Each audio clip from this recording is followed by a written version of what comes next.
Hello everybody, welcome back to From Rhythm to Algorithm. We continue on with our derivation.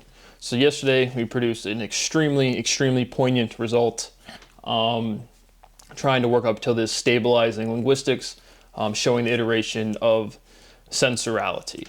And so kind of just reviewing the result from yesterday, again an ordinal number shows you order, shows you a place, first, second, third, fourth.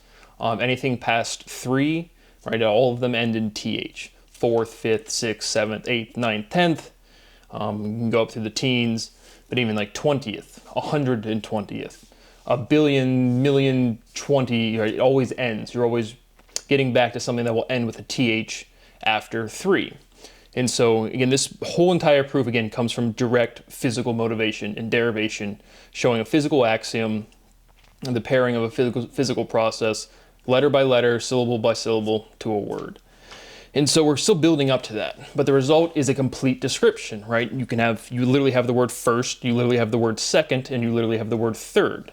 And then you have every other form of an ordinal number that ends in th.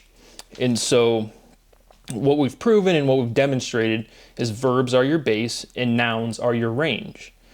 And so you can kind of even again, but it's a complete categorization. I mean, there's nothing else you can say about an ordinal number, right? If you put, we might say, why do you put ing, or you have sing, singing, wing, winging it. Just as some preliminary examples, but again, the fundamental syllable ing represents vibration. And so when you're putting ing on a verb, or putting ing on a word, you're making it a verb. And so those pair again, I can't say it any better than I did yesterday, but those pair uniquely to the physical phase changes. You go from nothing, and that's represented by 0. And then begin all measurements have occurred, and you can even make it more specific. So I don't even like to say, right, we exist in 3 dimensions. You need 3 pairs to describe physical space, right? Up, down, left, right, forward, and backwards. But the empirical reality is you have no thing. Stuff was created, but it can't be destroyed. This is, again, back to the time-dependent phase changes. And so you have nothing. There's nothing there. Then vibration exists physically. That vibration stabilizes into energy, and that energy stabilizes into mass. So all of our inference, vibration, and light and radiation are determined from R3. The point being is the numbers have to pair to physical processes. So we connected number. Remember, the base of number is You say when you don't know what to say. Right? It's the fundamental theorem of logic. That's never going to change, right? Because you always don't know more than you can know. And so number is completely generalized, and thing is completely generalized. So in reality, a number is a thing. We've connected to ing. And that's going from dissonance, to ing, right? It resonates. And so it's like a physical connection. But point being is if you have fourth, the word, right, representing, again, we're solving this in complete logical generality, not just numerically. And so if you put that ing on there, it's always going to generalize to a cardinal number and to the word thing.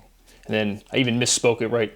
Thing 1 and thing 2 from Dr. Seuss, not one thing, two thing, but thing 1 and thing 2. And so we derived that. And in doing so, I didn't really point it out, but we've also derived the non-uniqueness of spelling, right? You can have bathe, right? B-A-T-H-E, or bath, B-A-T-H. Now spell bathing. Now spell bathing, right? It's the same spelling. The pronunciation is what is unique. The pronunciation is what gives a word its definition. And so we're showing that consistency, the difference of pronunciation, but the consistency of linguistics, the letters representing different sounds. And so the one thing you might say, I'm trying to like lead you into a valid question might be like, why do you put ing on the end of a word? Like what's the motivation for that? And we are truly at the where there's no more explanation that can be provided. But unequivocally is we've completed ordinality. There's nothing else you can say about what an ordinal number is. And we live in 3 dimensions, right? 1 and 2 are stabilized. Those are in the past, yin, yang, up, down, left, right, good, bad. You see that dichotomy literally everywhere. And so the reason I don't even like saying we live in 3 dimensions is because R3 is not stabilized. That's you having temperature, you radiating, changing your mass, eating, and becoming a fat fuck. Like me. But point being is R3 is not stabilized. So R2 is stabilized. And you see that linguistically again, sensuality, consensual, consent. SST, literally 1 unit progressing in the alphabet. That's where that stability of 2, and it's important to point out that R3 hasn't stabilized. And so it's not really that we live in 3 dimensions, it's that we live in a physical environment where this component of 2 is stabilized. There's no physical system that you've ever interacted with less than 2 components, but 3 has not been completed yet. And so you have that absorption. And we're in this open environment. And so the presence of the word first, second, right, that's, you have the counting system of 1, 2, many. We're in the physical environment of many. And so then you might ask, a valid question would be, okay, well then describe the difference of the linguistic structure of the words first, second, and third. Because it's undeniably, you can't debate that that's the entirety of what an ordinal number could be. Anything past 3 ends in th, that generalizes. Okay, so that's why I put a little asterisk. We're not generalizing, right? Definitions are definite. And we're using, it's kind of, I don't want to say a lead-in, but again, this is all just one big proof still. But when you're putting an ing at the end of the word, right, we've proven that nouns degenerate into verbs. And physically, rhythm degenerates into vibration. We spin a quarter, it spins around, it tries to stabilize with rhythm. Once it loses its energy, it degenerates into vibration. So that's the physicality of it. But for the structure of the first, second, and third,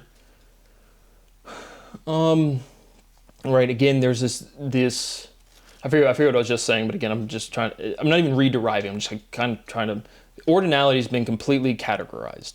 But then you can ask further questions about first, second, and third, the words. And so again, right, those represent elements. And first and third, again, I don't really know what to make of it, but it has that IR in it. And again, with still relevance to Spanish, because I've completely solved everything in English, completely solved everything and derived everything in French. And so all of this Spanish thing, but again, I still don't know, right, why, right? Efficiency, science, CN. It's just some sort of stabilization of those letters. Again, what language is the oldest? I couldn't tell you. But there's just internal consistency in which you can demonstrate complete definitive proof. And so adding the ing is a limit, right? You're going from a noun, complete generality, concept, nouns are concepts, nouns are like the most, and we'll get here to a second, we're going to continue this proof. But we're not generalizing, we're limiting. But we've limited it in a fashion where we've gone from unknown to definitively known. There is nothing else you can say about an ordinal number. And we've done it by, again, with a limiting case. You take fourth, fifth, sixth, and you put ing on it, you go from fourth, and again, there's an implied place there. So now what we're going to do is, before we said, a noun, and again, we didn't say this, it was presented to you in whatever. A noun is a person, place, or thing. And then I said, no, a noun is definitively a thing. But, right, a number is a thing, and these are generalized words. They're not specific enough to be that meaningful. And so what we can do is show, again, this stability of 2, a person, place, or thing, that's our logical love triangle, but a place is a thing. Fourth place is a thing. Fifth place is a thing. So now we've limited our definition of a noun. Originally we kind of, right, places are things and people are things, but we're showing, hierarchy within that definition, right? A place is a thing. And then a person, you might say, well, a person is also a thing. Well, let's do a little thought experiment. Go up to somebody with a newborn child and say, what gender is that thing? All right, you're objectifying. And so while logically you could still say, a person is a thing, if you go up and address a person as a thing, you're going to get some weird looks and weird, what's going on. And so The adding the ing is a limiting case. It's not generalizing. I straight up misspoke on that, or misconceptualized what we were doing. The categorization of ordinality is completely, absolutely, definitively done. There could be some more. You can even generalize and just say an element. First, second, and third are elements. And again, that's what much more into this fundamental intuition of you have nothing, then you have one, you have ing, like the vibration ing, and then to go from 1 to 2, you have one thing, and then it needs to differentiate. So then you kind of just know the next thing is not that thing. And that's where you get your empirical value function of you assert existence and you say, well, it's different because it's not the thing that exists. And then you go, okay, so that stabilizes. And then you go, what's the difference between one thing, then not that thing, then not that thing? And so that kind of builds your meaning, demeaning, the kind of your connotation, poly-exclusion, positive, negative type of logic slotting thing going on. But then from 2 to 3, again, it's not stabilized. We live in 3 dimensions is a terrible representation. I say it because it's intuitively close enough. People immediately get what you're saying. But we live in an environment where the component of 2 is stabilized in every physical system. And then 3 has not been completed. You count transitions, and we're in this transition period. You put a pot of water on the stove, you put the temperature, and it goes from solid to liquid. None of that energy goes to the temperature change, it goes to the phase change. We're in an open phase change everything, right? And so, but it connects, and again, it reduces. There's nothing else to say. 1 thing, 2 things, 3 things. They're all physical things. So we've described all of things, and then we just say, fourth, you limit that noun to a verb with an ing, and you're going to produce a cardinal number and the word thing. So that is a complete proof. There's nothing else I can say about that.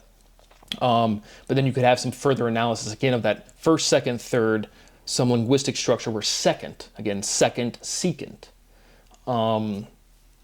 Some sort of reduction you could probably do further in there. But again, that's more to the structure of the word third and first. Because again, it has the same base IR. But it doesn't matter, right? So it's a complete articulable categorization of all ordinal numbers, easily the most massive result ever proven in mathematics. Definitely 100 million%. And so that was our result from yesterday, and now we're continuing on. And so the continuation was that, again, limiting our definition of what a noun is. We said a noun is a thing, but then within things, we have people and places. And places are a lot different than people. And then we can see that with our connotation. You go ask a newborn or a new family, what's your thing called? What is that? What is it? Right? It's a he, it's a she, it's a they, it's a them. I'm not trying to make this a social commentary. But if you went up and called somebody's child an it or a thing, right, you're objectifying them in a way where logically it's different. Right? You call a place a thing, no one's going to care. You call a thing, I don't even know how you'd respond to that in the negative. But you call a person a thing, there's a clear logical difference. And so now, right, sensorality is personality. And so now we're creating this limit, knowledge is sufficiently known, and so we're creating, we're continuing on with the proof of sensorality.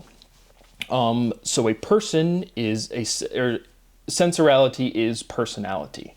Personality is sensorious. Sensorality is soriosity. But what we've done, again, we've paired a place to a thing. And so, right, noun, person, and we're kind of back to our standard derivation. We just had a huge mathematical result, but we're still continuing on trying to have this reduction, and it's still not the biggest result we'll have. But ordinality is ordinary. Sensorality is ordinarity. Sensorality is ordinarity. Sensorality is narity. Sensorality is sonarity.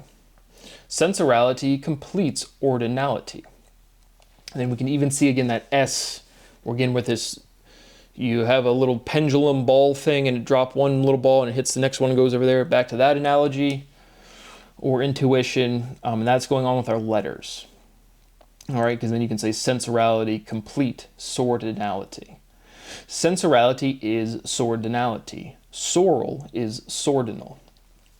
Sensorality, and so again, pointing out the structure of the word, but again, S, we're showing this iteration of S and C, but they're kind of like placeholders. They're not really like part of the base. But you can just see again, ordinal, sordital. So we're literally expanding it letter by letter, syllable by syllable, word by word. Sensorality proves limitation. And that's we're getting to the adding ing is limiting. Limits are definite, limiting reduces, censoring reduces. The opposite of generalize is specialize. Sensorality specializes. And so again, even all of that numeric analysis we just said, completely categorizing ordinality, and then first, second, and third, you can provide some a little bit more linguistic analysis. But logically, right, it's all represented, our boundaries, nothing, everything, anything, right? And so cardinality represents anything. Sensorality verbalizes. Sensorality is verbality. Sensorality verbizes. Again, that's the putting the ing at the end. What do you do when you turn up the volume? All right, you turn on your radio, you want to, hey, turn the volume up. What are you physically doing? Right, is your speakers getting bigger? You're putting more power through your circuit. So how does power relate to volume? More power, more volume. There we go. A noun is a person, place, or thing. And so the analysis we just went through. Thinking is work, walking is working. Sensorality restrains. Sensorality is restraint. And so, again, I posted a little short again, but again, every single day we would derive things that would develop into proofs. I mean, we've proven and derived and solved these millennium problems. And again, for me to have a reaction to a mathematical result, so much novelty has to be present. Because again, it's like if you have somebody, like a lot of people can't imagine, a billionaire can imagine making, $1 million in a day, $10 million in a day, $25 million in a day, so on and so forth. Most people can't. And so on a personal level, the amount of mathematics that I iterate is so much that for me to have any sort of reaction, it has to be like so novel. But that is a complete logical proof that produces a complete numeric categorization. We have completed ordinality. And then cardinality is magnitude, right? It's all within this R3, which isn't really R3. It's this stabilized 2, and we're not stabilized in 3 yet. So we're in that transition period. We're in this universal phase change that won't complete. I mean, that's, the future is infinite, undefined. Well, not infinite, because that's that awareness. Again, it's a well-defined physical awareness, and it's the same for everybody. Well, we are very close to the reduction of sensorality. Again, it will demonstrate the incompleteness of the definition with the letter S, and it will complete it with the letter C. But that big, right, cardinality, and that starts with a C, ordinality, sortinality, and so we've solved ordinal numbers. We've said everything you can say to categorize placement. And then again, that's universal phase changes, right? Everything else that happens in R3 is, again, not in R3, but everything that happens now is in an open dynamic. And so most poignant mathematical result ever produced, and there's some finalizing things you can put on it, but that's not the result. The big result is the reduction, the completeness of the linguistics. And so my rights continue to be violated. It is profound and extensive stress. But this is at a point where I would go and sit down. I would just walk into a mathematics department and say, right here, right now, give me my money, fuck everybody. There is nothing left to say. This is the most important result ever produced in mathematics. Do I have constitutional rights? No. Am I surrounded by any single human being that cares about what is right, what is decent, what is legally obligated? Absolutely not. So, and then you get on YouTube, and I got like 3 comments on I made it into a little short video. And somebody comments, you can see that people were finally back into what would be considered mathematics proper. And you can see some people were like, somebody else explain this. Like you can see there's something going on here. But then one person, commented 21sting, like they cooked up, like they did something. 261 fucking derivation videos, constant derivation over 7 years. And there's an explainer video right connected to it, and you can't even click on the thing. If you demonstrate that behavior, you have no ability to be in anything scientific, period, end of story.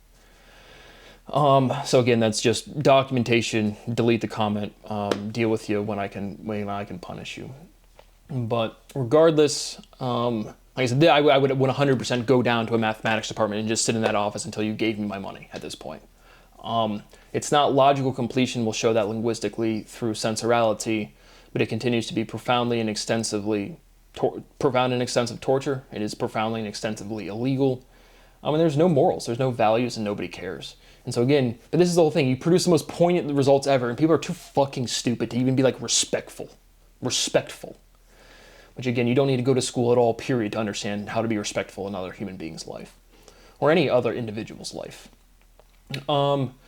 But that's really all I have to say there. Just continuing on with our derivation, like I said, that was definitely, yesterday was definitely an excitement for me, which I do mathematics all day, every day, to the point where it's hard to articulate how much is going on. And then, it's just what I expect. Like, nothing's going to happen. Everyone's going to steal all of my shit. But we've really reduced pretty much from the very beginning of from rhythm to algorithm. Because now, in conclusion, what we're doing is when we're showing this, like conceptually, I'm still trying to, iron out exactly. And again, I hate saying it like that. The intuition just develops. There is no difficulty to any part of this. It's just when I say I'm trying to do this or I'm trying to do that, I'm aware that time has to pass for more realization to occur. And so that's a physical limit. So I don't want anyone, not because I care, not because I want you to think I'm super smart, because I want you to understand how this process works. It's more of I just kind of like don't die. And then shit pops out because, again, I live in a world where everyone literally blurts out theorems all of the time. And so then you just connect these different logical pieces. But what we're doing with sensorality is showing this reduction from noun to verb. And I think that's what we're doing. I mean, it's very clear, again, the motivations, the intuitions of what I've said to this point.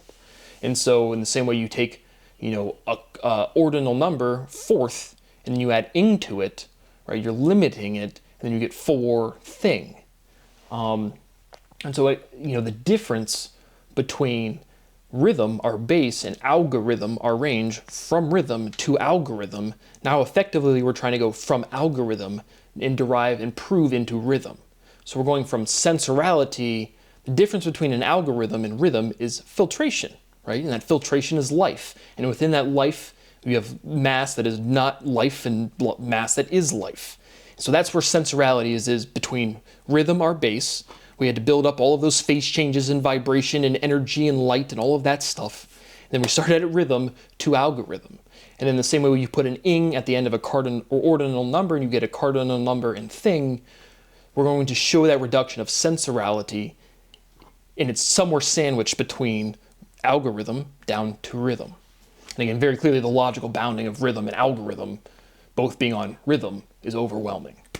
And so we are so close, but regardless, each and every single minute of my life that is restricted, that my rights are restricted, is profound and extensive torture. And I want the people in the future to know that nobody has helped me, nobody has contributed to anything. People have actively restricted every bit of progress I have ever made. I've never been allowed to go to school. People will hear that right now today and think I'm exaggerating or trying a gotcha. I have never been able to go into a building and educate myself, ever. Period. Or get validation for the education I do at my house, ever. I have never been allowed to go to school. And so nobody has helped me feel that. There's no credit to be given besides prison sentences for everybody that's been involved in suppressing science. So pay me my money. I know you guys aren't going to do anything besides steal everything, because that's all you guys could ever do, is because you guys can't do mathematics. You guys can't produce proofs. You guys can't actually fucking contribute to the world around you.